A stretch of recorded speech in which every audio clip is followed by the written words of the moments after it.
Hi, ഇന്ന് പെരിന്തൽമണ്ണ പോകേണ്ട ചെറിയൊരു ആവശ്യം ഉണ്ടായിരുന്നു കേട്ടോ. കൂട്ടത്തിൽ എനിക്കൊന്ന് ഡോക്ടറെ കാണാൻ വേണമായിരുന്നേ. പെരിന്തൽമണ്ണ തന്നെ ഗവൺമെൻറ് ഹോസ്പിറ്റലിലുള്ള ഡോക്ടർ ബിന്ദുവിനെ കേട്ടോ ഞാൻ എൻ്റെ ഡെലിവറിൻ്റെ സമയത്താട്ടോ ഡോക്ടറെ ഞാൻ പരിചയപ്പെടുന്നത്. അന്ന് മുതൽ ഇന്ന് വരെ എനിക്ക് പേഴ്സണലായിട്ട് എന്തെങ്കിലും അസുഖം വന്നിട്ടുണ്ടെന്നുണ്ടെങ്കിൽ ഓൻ അവിടെ ആയിട്ടോ കാണിക്കൽ. ഫസ്റ്റത്തെ ഡെലിവറി ആയതുകൊണ്ട് തന്നെ എനിക്ക് നല്ല ടെൻഷൻ ഉണ്ടായിരുന്നു. കാരണം എനിക്കൊന്നും അറിയില്ല. ഒരു സൂചി പോലും പേടിയുള്ള ഞാൻ ലേബർ റൂം കയറിയപ്പോൾ കരഞ്ഞിട്ടുണ്ട്. എൻ്റെ കരച്ചിൽ കാണാൻ വയ്യാതെ ലേബർ റൂമിക്ക് എൻ്റെ ഉമ്മാനോല് കയറ്റിയിട്ടുണ്ട്. ഞാനാണ് ഇപ്പോൾ GNA കോഴ്സൊക്കെ എടുത്ത് ഹോസ്പിറ്റലിൽ കയറിയിരിക്കണേ. എന്താണെങ്കിലും ആ സമയത്ത് എനിക്ക് ഡോക്ടർ തന്ന സപ്പോർട്ട് കുറച്ചൊന്നുമല്ല. അതുകൊണ്ട് തന്നെ എത്ര തിരക്കിലാണെന്നുണ്ടെങ്കിലും എവിടെയാണെന്നുണ്ടെങ്കിലും ധൃതി പിടിച്ചിട്ട് വന്നിട്ട് എന്നെ ഈ ഡോക്ടറെ തന്നെ കാണിക്കലുള്ളൂ. അങ്ങനെ ഡോക്ടറെ കാണിക്കലൊക്കെ കഴിഞ്ഞ് പോന്നപ്പോൾ ഞാൻ പറഞ്ഞു എനിക്ക് വിശക്കുണ്ട്. സ്വാഭാവികമായിട്ടും പുറത്തിറങ്ങി കഴിഞ്ഞാൽ പ്രത്യേകിച്ചൊരു വിശപ്പ് എനിക്ക് ഉണ്ടാവലുണ്ട്.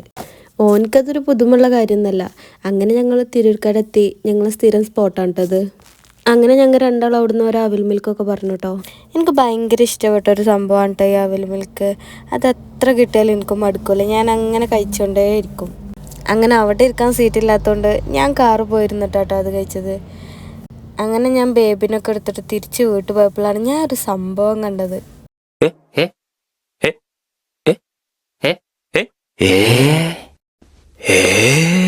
അപ്പം ശരി, പിന്നെ കാണാം.